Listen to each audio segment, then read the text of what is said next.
নমস্কার বন্ধুরা, আশা করি আপনারা সকলে ভালো আছেন। কাকলি কিচেনে সকলকে স্বাগত। আজকের রেসিপি লাল শাক। আমরা তো লাল শাক ভাজা সবসময় খেয়ে থাকি। অনেক সময় মুখে রুচি থাকে না, কোনো কিছু খেতে ইচ্ছে করে না, তখন এইভাবে লাল শাক একবার রান্না করে দেখবেন, মুখে রুচি ফিরে আসবে। তাহলে চলুন কীভাবে রান্না করেছি দেখা যাক। আমি একটা কড়াই বসিয়েছি, এখন আমি এর ভিতরে দিয়ে দিচ্ছি লাল শাক। আমি লাল শাক কেটে ধুয়ে নিয়েছি ভালো করে। এখন আমি দিয়ে দিচ্ছি কিছুটা লবণ। লবণটা দিয়ে একটু নেড়ে নেব।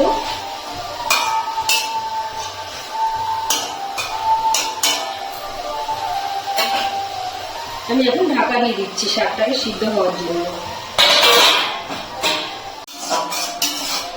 শাকটা আমার সেদ্ধ হয়ে গেছে, আমি এখন গ্যাসটাকে অফ করে শাকটাকে ঠান্ডা করে নিচ্ছি।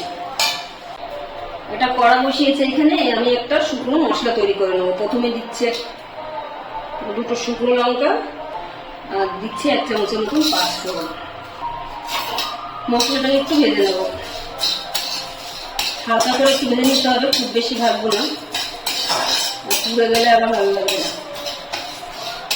আমি ভাজা মশলাটা শিলে নিয়ে নিয়েছি, কেননা একটুখানি মশলা মিক্সিতে ভালো গুঁড়ো হবে না, আমি শিলেই এটাকে গুঁড়ো করে নেব। মশলাটা যে আমি গুঁড়ো করে নিয়েছি, ওই শিলের মধ্যেই আমি লাল শাকটা দিয়ে দিলাম। লাল শাকটা শিলেই বেটে নিচ্ছি।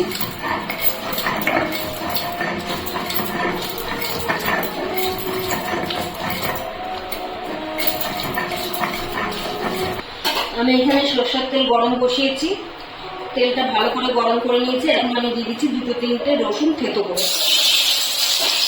রসুনটা একটু লাল লাল করে নেড়ে নিতে হবে।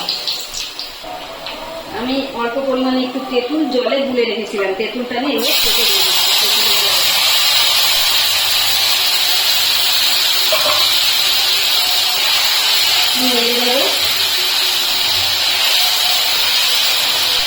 একটু হলুদ দিয়ে দিলাম। আমি শাক সেদ্ধ করার সময় লবণ দিয়েছিলাম, সেজন্য প্রথমে অল্প করে একটু দিচ্ছি, পরে যদি লাগে চেক করে তাহলে দেবো।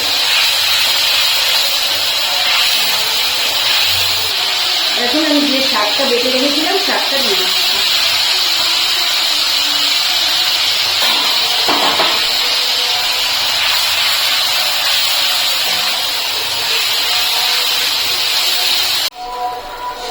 আপনারা যদি টক খেতে চান তাহলে বেশি চিনি দেবেন না, সামান্য পরিমাণে একটু চিনি দেবেন। আমি টক মিষ্টি ঝাল করছি, এগুলো আমি একটু চিনি পরিমাণটা বেশি দিচ্ছি। আমি 3 চামচ চিনি দিলাম। এখন চিনিটাকে ভালো করে মিশিয়ে নেব।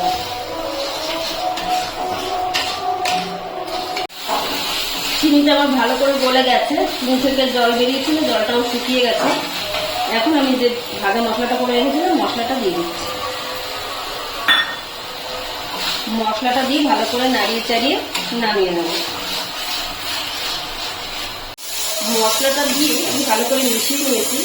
এখন এই শাক থেকে তেল ছাড়তে আরম্ভ করেছে। আমি বেশি তেল দিয়ে যেন বোঝা যাচ্ছে না, হালকা হালকা বোঝা যাচ্ছে তেল ছাড়তে আরম্ভ করেছে।